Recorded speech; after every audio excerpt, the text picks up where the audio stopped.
everyone. Welcome to the Feeling Lighter podcast by WeShape, where we are shedding old beliefs one episode at a time, because the bottom line is how you feel about yourself changes everything. I'm here with Dr. Lisa Bolden. Hey. How are you, Lisa? I am great. How are you? Good. We've had our next guest on before. I'm really happy to be kind of like ending our recording series with her because she's light. We know what to expect. It's fluid. I love her social account. I was watching one of her videos this morning that I want to talk about. So I'm gonna get into it. Let's get into it. Okay. Today we have Colleen Christensen. She's on social as No Food Rules. Colleen is a registered dietitian and my favorite, a non-judgy educator. Yes. Here for you to free you from diet culture once and for all. Through her proven no food rules approach to intuitive eating and nutrition, she has helped thousands all over the world break up with dieting, find balance with their eating, and make peace with their bodies. Hi, Colleen. Hello. I'm so excited to be here chatting with you guys. Welcome Same. back. I know we've had you on before. We're really Yes. excited. I love the content that you provide. It's so digestible. It's so relatable. I watched your Costco video this morning. Have you seen this one, Lisa? I did not see that It's one. where she goes in Costco and it's like, almond mom perspective. Oh, and then yeah. it's sort of like no food rules perspective. And like, I was just like, oh, it just felt like light. I think we've talked about almond moms before. For those of us who aren't aware of it, please tell us what that is, Please. Colleen. Yes. So it's funny because I feel like this has just kind of gained popularity, I would say, like within the past, I don't know, year and a half or so. And I actually think it came from one of the Real Housewives, Yolanda. She was like eating almonds and had said, like, to her daughter to only, you're hungry, just snack on a couple almonds. And I feel like that was something. I mean, I even remember one of my friend's moms as a kid would kind of just pack us like little baggies of almonds. And it kind of just turned into this, not that, almonds are bad, snacking on almonds, Right. totally fine, they're great. But this idea that you should only eat, small portions of things or specific things. And it kind of went viral, and that's Right. an almond mom is essentially a diety mom. It's kind of what this name has kind of correlated to. And I think it's just something that a lot of people, it really opened their eyes of like, whoa, like I didn't realize how much of an impact my upbringing had on me, and also I didn't realize that was impacting me in a negative way. So I feel like it was truly this like light bulb moment for a lot of people where our eyes were kind of open, and I think a lot of people felt seen with it, and that's why Right. it just kind of spiraled and kind of went viral. And I think it's just so relatable. So yeah, it's fun to create that type of content. And I like that you do that, from a humorous perspective, but I think it really is like a way of digging into the childhood trauma related to why we all dieted and why we all hate our bodies and why we all, tried to undereat and overexercise. So I like that you're shedding light on that whole concept. But if you would talk about some of those effects, like why don't we want to be almond moms now? What is the impact and effect that you've seen with your clients, with yourself, with, friends and people that you know in the community from sort of having that upbringing that was like very diet centric? Yes. And thank you for talking about the humor. I think that is something I really try to do with my content. And when we talk about any of these topics, it's because they are heavy topics. They are like, when you look at the statistics of, my heart like hurts when I look at the statistics of, girls and their upbringing and how the body image of the mother is reflective of the child and their future, likely negative relationship with food, if that's what the mother has. And I would just like to say that I never blame anyone who's an almond mom or anyone who, I don't blame any moms out there. I truly believe everyone is just trying to do their best. And now that we are kind of opening our eyes to these things, so if anyone does ever watch any almond mom centric content and be like, oh my gosh, that is me. Like, do not feel shameful over that. Don't feel, shame is just a spiral, and it's just going to keep us kind of like stuck in those cycles. So kind of going to your question of why don't we maybe want to be an almond mom is because diet culture is learned, right? I think the statistic was at 6 years old is when girls typically start to feel like they need to be thinner, that they want to go on. 6 years old. That is just bananas. And I think that the more that we can role model a different way, the more we can protect them from that. And I will also say that you could be the opposite of an almond mom. You can be like the most top tier no food rules mom out there doing your absolute best. We still can't shield kids from all of the other stuff. So I also want people to know that, like, even if, we could do all the quote unquote right things and not being an almond mom, it's still society that we have to deal with. But that doesn't mean that we shouldn't try to create the environments to prevent the impacts of that. And I think that one of the best things that we can do to not be an almond mom is to do the work ourselves, right? Because we were passed on this, relationship with food that probably isn't the best, hello 90s, early 2000s diet culture that a lot of us dealt with. We have to unlearn that and relearn how to listen to our bodies. And through us doing that work, we're then able to role model a healthier relationship with food and to help the younger generations not struggle as much as we did with it. So I think that it goes to, we want to do the work ourselves, but also, heal our relationship with food. But then also we don't want to pass that along. Yeah. I appreciate that you speak to the shame piece. So I am a previous almond mom. Same. And I think that working through that shame was a little tricky, right? And I just encourage us to again, not be blamey and shamey with ourselves or one another. Like, again, I do really believe. I used to work with a parent educator who used to say parents are doing the best they know how. And that is so true. And when you know better, you do better. And so just having grace for ourselves and we'll also be able to extend grace to others once we can learn to do that for ourselves. But kind of a clue, like looking for those clues is what I'm trying to get to next is my children were giving me the clues, but my mind was so shut to them. And and that's the other thing is both of my children were giving me clues, but in different ways. Right. So my older daughter protested. You're not getting shit by her, by the way. She came to, like, we used to be like, you can't have gluten, right? And she came to me one day and we had discovered she was sneaking it. Yeah. And I think that I was justified in my perspective and I had my reasons why we weren't going to have inflammatory gluten. And then, air quotes. And then we talked to her about it and she was like, yeah, you put me in jail. And I'm getting out and you can do what you want. But like, you didn't give me the key. So I gave the key to myself. And I was like, oh shit. Like I am creating disordered eating in this 9-year-old or this 8-year-old, however she was at the time. And in that moment I had 2 paths. Path number 1, shame, which then would lead to justification of my narrative even further, which then said, you snuck this, you're in trouble, or vulnerability. And peeking into my methodology to see if maybe I had missed something. And at which point I was soft enough to say, you know what, Ellie?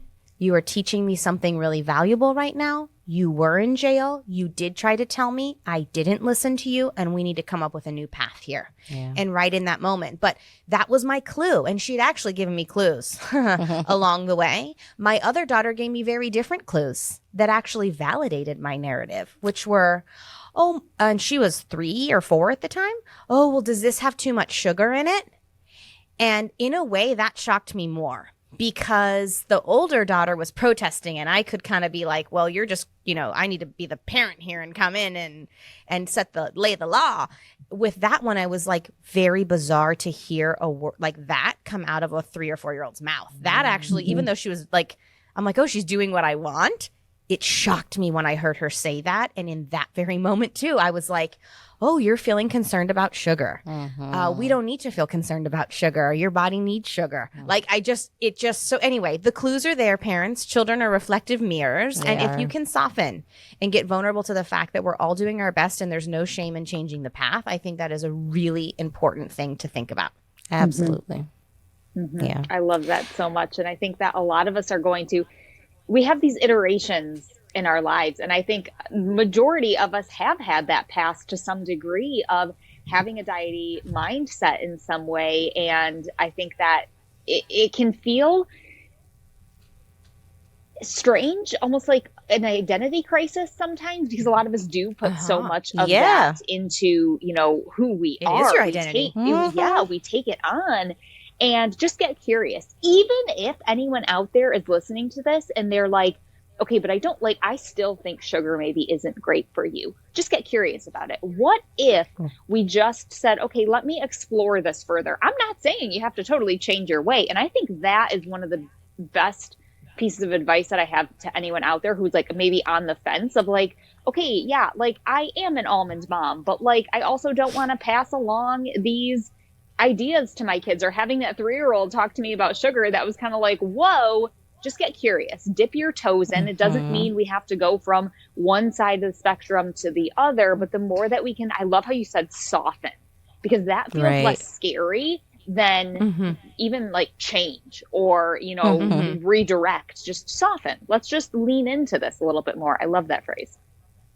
Yeah, that's good. And I had a similar experience, super duper strict and picky. My pantry was only healthy this, healthy that. And my daughter was stealing snacks from friends at school. So we had the whole thing. And my initial response was not to soften. It was punishment. It was, how dare you? This is a bad thing. And then it took her like 3 times doing it for me to realize like, oh, this is a me thing. Like I'm putting something on her that she does not need. And so then my process with intuitive eating and everything shifted as well. So it's been different. But I want to go back to what you said about like, softening versus like trying to get all the way to the other end of the spectrum, because I think that is scary, right? That change is scary for a lot of people. I certainly rooted my identity in being this fitness girl, this instructor, this health person, this put down the candy bar, pick up the salad. Like that was me. And it was really hard to sort of break that down and become new, but it's been a really rewarding process. But I think there's so many misconceptions when people say like even intuitive eating or health at every size or anything in that realm. People were like, oh, what do you mean? Just sit on the couch and eat cookies all day? And it's like, no, silly. But I don't have the energy to educate everyone every time. I know this is the work that you do, but can you talk a little bit about why you think there's such a misconception of like what intuitive eating is and what like anti-diet is as it relates to food? I know people come to you as a dietitian for like, help me with the meal plan. I want to lose weight. I want to do this. So why do you think there's such a big misconception? And then how do you bring them back to where we really need to be? Oh my gosh. I totally get why there's such a misconception around intuitive eating. I get it. And we could go down so many different rabbit holes here, but I think there's a couple big ones. There is the fact that social media rises the extreme content to the top. So if I were to post a picture of I always use the example, like a turkey sandwich, right? That's not like a sexy meal.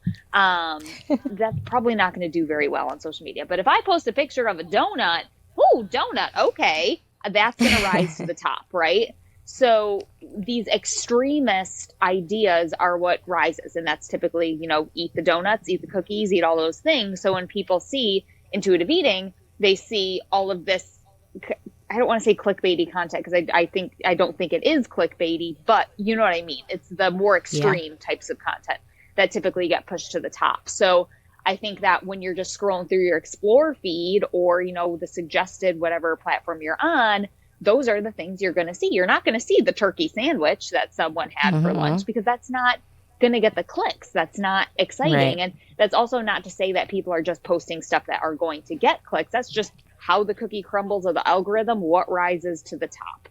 And that's why it's always, I think, important to kind of like scroll through someone's feed just to kind of see like the overall message that someone is giving. So I think that's super important. But then there's also the And then, so on that note, is that a lot of people don't do that more scrolling. So then they just see those things and they're like, okay, that's what it is. And then I think that when people hear the word intuitive, it really means without conscious thought. And so people think, well, if I'm, just thinking of like my gut reaction to things, of course I want to eat the cookies. Of course I want to eat the cake. Of course I want to eat all those things. When in reality, it's so much more than that. It is truly a dynamic process of, I like to say, like mind, body, and soul of what's going to make, yes, my taste buds happy. I call them soul nourishing foods, or what's going to make my body feel good. The word itself, intuitive, doesn't necessarily capture all of those things. So when you just take it for face value of what you're seeing on social media, you don't get the full dynamic process that truly goes into it.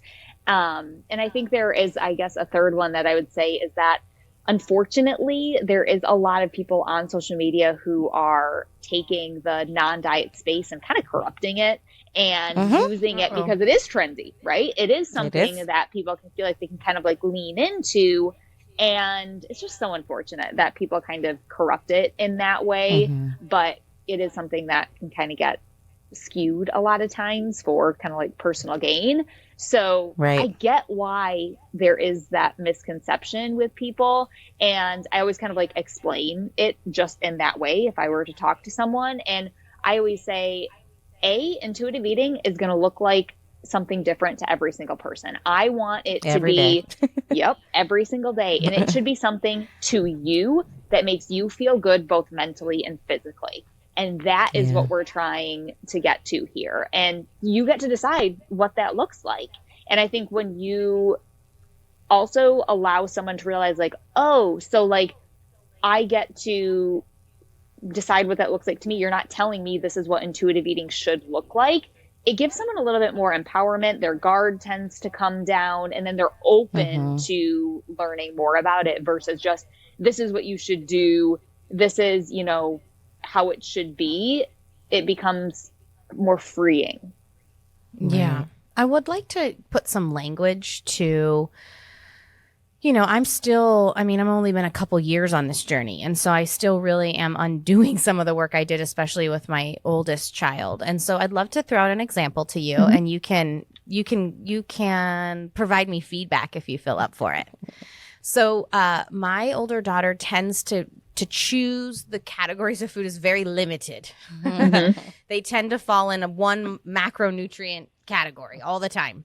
And so the way I used to parent, the almond mom version of me was like a lot of rules and no, no, no, no, no. And now I've tried to flip that on its head and say, oh, I'm so happy you chose that. Also remember, can you make sure you go find something that has protein? Can you make sure that you find something that can we make sure we also bring in other things too, rather than saying you can't have the thing that you have? I've been saying, oh, that was your choice. Great choice. Can you also make sure throughout the day you're picking other choices too, so we're not just having the one thing, because your body actually needs a variety of things in order to be feeling at its best. Do you have some critiques for me on that language? I love this topic. And I actually feel like I've been doing a lot of this kind of topic this week, talking with people, one of my friends. And I think one of the best things that you can do is explain what the different foods do in our bodies and why we need those different foods, and focusing more on what foods do versus what foods maybe we, quote unquote, shouldn't eat. So for example, if we're talking about like sweets or something like that, kind of explaining, okay, this is what this cupcake is going to do to our body. It's going to give us a quick, burst of energy, but maybe we won't feel full for super long. But, protein, if we pair some protein with that, that could allow us to feel full longer, and explaining it in that way. And I've also had this idea that I will recommend some people, depending on the kids. Obviously, all of this also depends on like your kid's age, what specific language you use, how, in depth to get with things. But one thing you can actually do with your kids is, I kind of like the word like snack experiment. Like maybe one day you have just something that's just a sweet, and you say, okay, let's see, how long this keeps us feeling full for. Does it feel different to our body than something, this other snack, maybe something with, some whole grains and some fiber, and not only focusing on that, but also then, yes, getting into like a little bit of mindful eating practices. And the more that you can do those things with your kids and explain those things, sometimes we have to, I don't want to say let them fail, but let them have firsthand experience of something not keeping them full for super long so they know. And, you know, realizing, okay, again, I think whether it's kids or adults, having that firsthand of like, I actually felt how this felt, because it's different when you say, oh, mom told me, you know, having some protein is going to help me feel full, but you know, pish posh, whatever. But when they feel like, oh my gosh, I actually did get hungry super fast, maybe mom's onto something, that's when they learn. So I think it's a balance of guiding, but then also allowing them to kind of have those learning experiences for themselves. Yeah, I know when we first started this journey, I remember one time she really went for it. And I just let it happen. You know, I'm like, okay, you know, whatever you need. And then she started throwing up. And she was like, I think I had that too quickly, or like she kind of was able to. And of course, it's hard as a parent. I don't want to see my kids sick. But it was an opportunity for learning for all of us, that like, and for her specifically, like, this was good, but I took it too far and I don't feel good as a result. And I didn't have to actually do anything except allow for the experience, which is often. I was like, that's the hardest part. We want to protect them from all of that stuff. So it's like, if you could just listen to what mommy is telling you and don't do it, it'll be fine. But we do have to let them have those experiences. But as a parent, that has been my hardest part. Like, because sometimes they need repeated experiments and repeated exposure and repeated, like the same thing happening over and over. So as a parent, I'm like frustrated, like, okay, you're not getting the connection here. What do I need to do to help you get there? But it is a part of their process. And I think if any children have any type of neurodivergence, this gets really complicated because children with neurodivergence have a lot of sensory inputs. And like, I know for my daughter, she won't even recognize cues from her body. There sometimes is like this disconnection, and I have to almost like remind her, like, the human body needs sleep and water and food to just stay alive. And because it's like the cue happened 6 hours ago, but she didn't feel the sensation, and then here we are, right? And so it's a tricky water to navigate. But I think just the lens of like this idea of like non-judgy. We're not creating rules. We are trying to get in touch and in tune with how we feel. And I think you're making an incredible point. So even if you don't have kids and you're listening to this, is like, how do we do this ourselves? And, you know, my dad has said for years, he has this, like, my dad loves like his little sayings, but he always says like, more is caught than taught, you know? So this idea of like continuously just working on yourself will be what it takes in order to model for others. So I appreciate you bringing that up. But I mean, your work has really inspired me to, I mean, just this non-judgment. I'm glad. Right? And like that is the core for me, that all of this diet culture is rooted in judgment. And I don't want my kids judging others, and I don't want them judging themselves, and I don't want to judge myself anymore. And if we can just kind of go back to that, like, is this decision or this thing that I'm thinking rooted in judgment? Right. And if it is, it's time for a shift. Absolutely. And on the topic, I want to go back on neurodivergence. I was just working on a course on ADHD, and it's just so fascinating. And I think that's a specific example of how intuitive eating is going to look different for everyone. Some people need more of a structure to things, and some people need more of reminders. And that's okay. That's going to look different for every single one. And understanding yourself enough to know that I'm someone who tends to eat for stimulation. I mean, this, whether you're an adult or a child, whether you have ADHD or not, I think a lot of us, when we start to understand why we're doing things, and again, in a shame-free way, rather than saying, I'm eating for stimulation or a dopamine release or anything like that, or I'm binge eating because I went all day forgetting to eat, rather than letting yourself get in that shame spiral, understanding why is this happening and doing that judgment free, it's going to allow you to actually work through those things in a way that is going to actually be beneficial to you. Because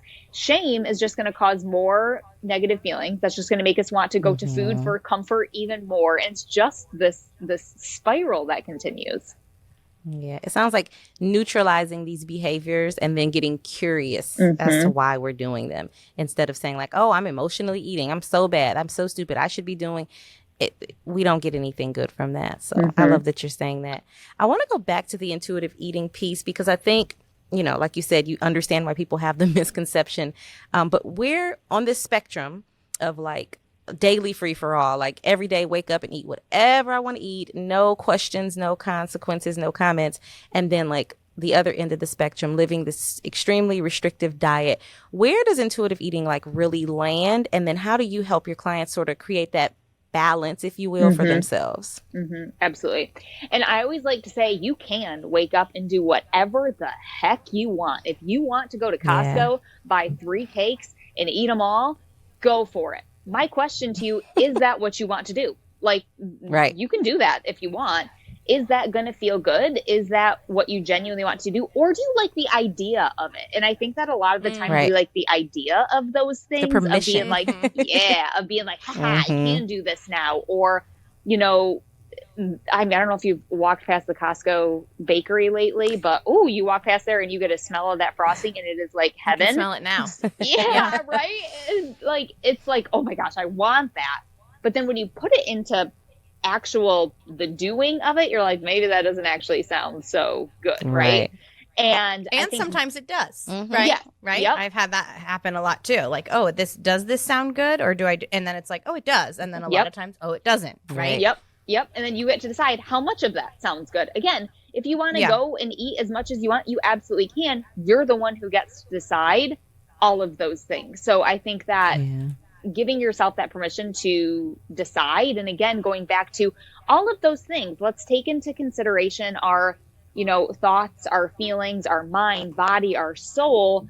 And sometimes it's not always an even triangle between all those things. Sometimes it's like, I have this craving and I want to enjoy this cake. Maybe it's a birthday party and it's celebration. I'm not necessarily hungry and that's okay. And then other times maybe you're like, I really don't feel like eating that because I'm not hungry.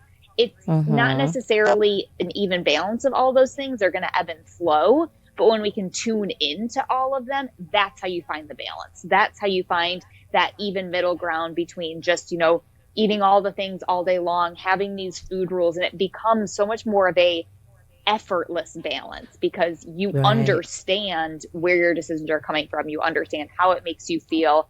It's just so much easier when you can do it from that side of things versus either of the extremes. I always say living in the gray and this kind of like balanced quote unquote area, it's not sexy. Like it feels so weird. Easy, right? It does, but it's going to be the thing that's going to take the most mental load off you because you got other things to worry about, you know, living your life. And oh my gosh, it is, you're going to save so much. I always tell people, you better get some hobbies because you're going to have so much more time on your hands and mental bandwidth.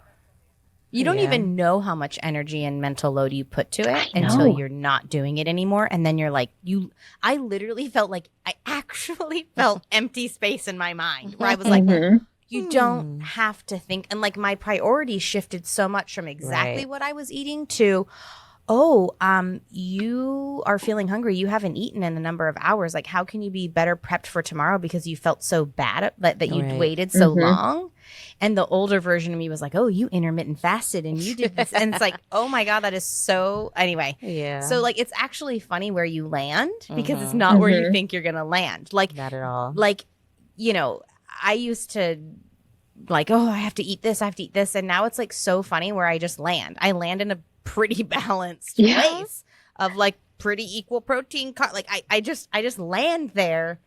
And I don't even have to use the mental load to get there. And before I used to have to force myself, well, how does this have protein? Does this have protein? Does this have protein? Measuring and planning. And now I don't, I get enough protein, but I'm not even trying to get enough protein. I just want it. And then I just eat it. And it's just like effortless. And it is a journey. So I think giving yourself kindness and grace, because I think we all go straight to the, I have permission. I am going to eat all of that now.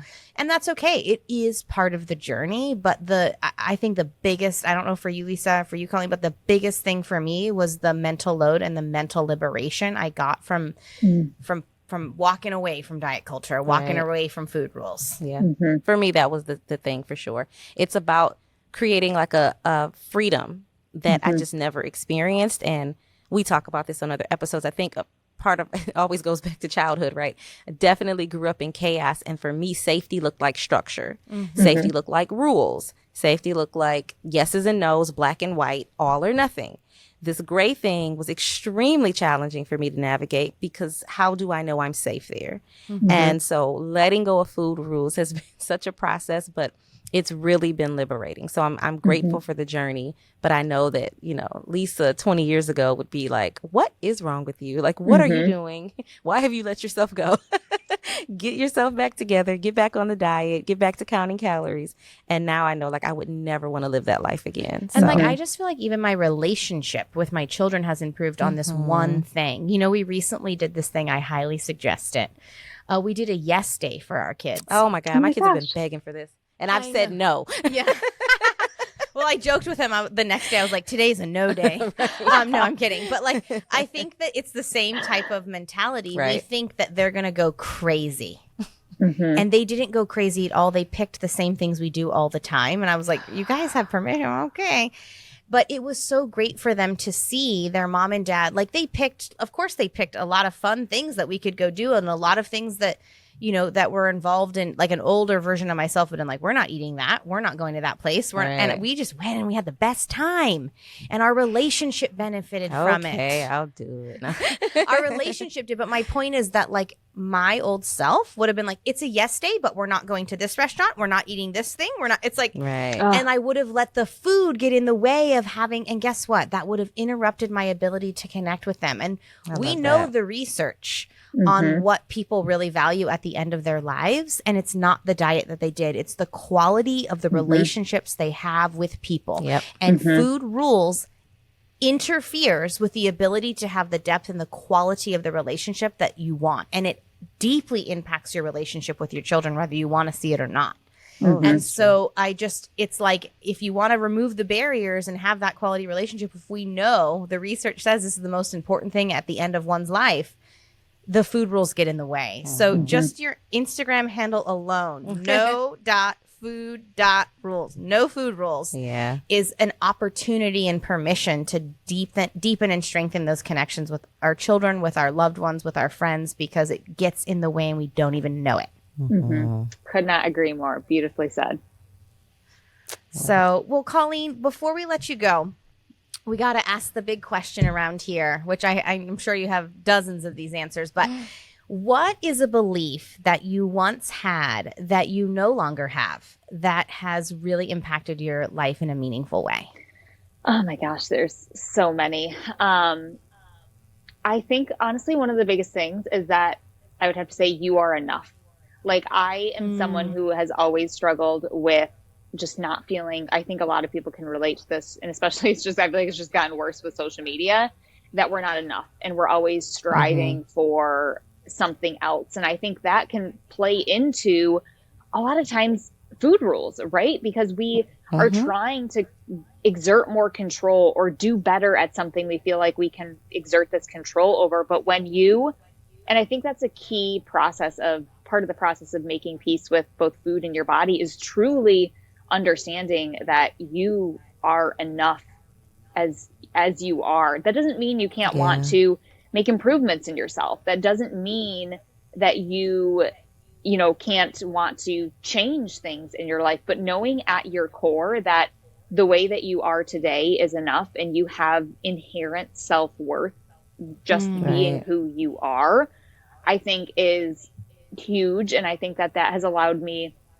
to not only break free from food rules, but to come into this space and to feel like I can, show up on social media every single day. And there's lots of haters, let me tell you what, but understanding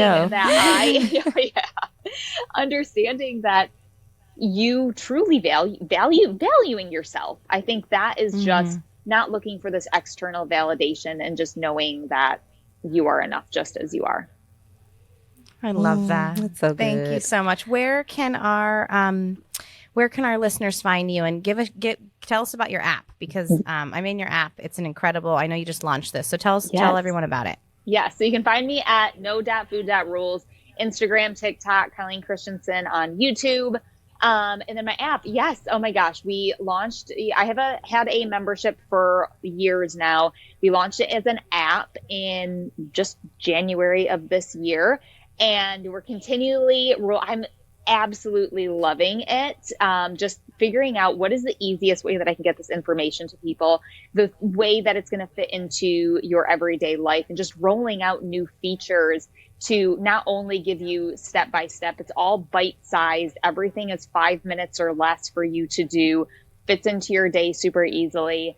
And just figuring out new tools that you can literally have at your fingertips to help you not only get to this place where you know how to eat with no food rules, but to help maintain that. And I'm just having the most fun with continuing to create these tools. And you can download it for free. You can take a 2-minute quiz, get a customized plan for you based on what you struggle with. Because the reality is some people struggle. I always say, you're not the same as your neighbor. You might need different advice. Some people struggle with more of the physical restriction side of things. Some people struggle with more of the overeating side of things, or more of the, what I call the mental food rules, the food morality rule. Maybe you don't physically restrict yourself, but we still have those ideas of good and bad food.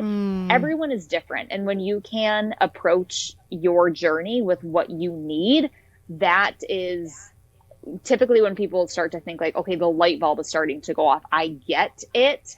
And that's exactly what the app does. So you can download it for free, get in there, check it out. But also the creative side of me is just loving it. It's so fun to create things from ground up. So yeah, thanks for asking. Yeah, we'll put that in the show notes. Check out our app. Check out our social. It's one of my favorite Instagram accounts online. Thank you. We will see all of you next week. Thank you so much, Colleen. Yes, thank you for having me. Enjoy as always.